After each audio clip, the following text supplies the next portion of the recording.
आज हम बात करेंगे आगत व्यंजन की ज और फ। ये ध्वनियाँ कहाँ से आई, इसका विस्तृत वर्णन या महत्वपूर्ण जानकारी आज हम इस कक्षा में लेंगे। आगत स्वर या इनको हम विदेशी स्वर भी कहते हैं, ये वे स्वर होते हैं जो संस्कृत और हिंदी के मूल वर्णमाला का हिस्सा नहीं थे, लेकिन बाद में अन्य भाषाओं से आए शब्दों के साथ हिंदी में प्रयोग होने लगे।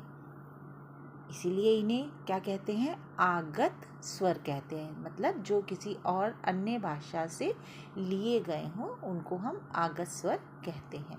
हिंदी में मूलतः 11 स्वर माने जाते हैं। अ, आ, ई, उ, री, ए, ऐ, ओ, औ। ये हिंदी के मूल स्वर हैं जिनकी अपनी मात्राएं हैं, अपने अपने अलग अलग चिन्ह हैं। परंतु कुछ विदेशी ध्वनियाँ भी हैं, जैसे फ, ज, ख, ग आदि हिंदी में प्रचलित हो गई हैं। अब इन्हें ही आगत व्यंजन कहते हैं। अधिकतर इनका प्रयोग उर्दू भाषा में किया जाता है और इन वर्णों के नीचे नुक्ते का प्रयोग किया जाता है।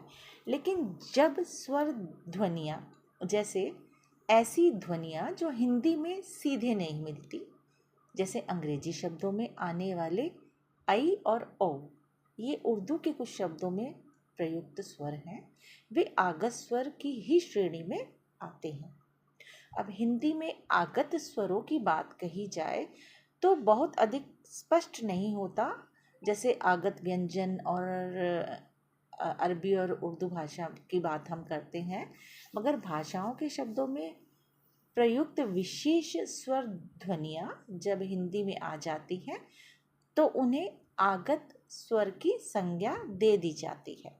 कुछ हम महत्वपूर्ण प्रश्न इस पर करेंगे, एमसीक्यूज करेंगे कि आगत स्वर क्या हैं, कौन से हैं, किस भाषा से आए हैं। तो पहला प्रश्न है, आगत स्वर का क्या अर्थ है?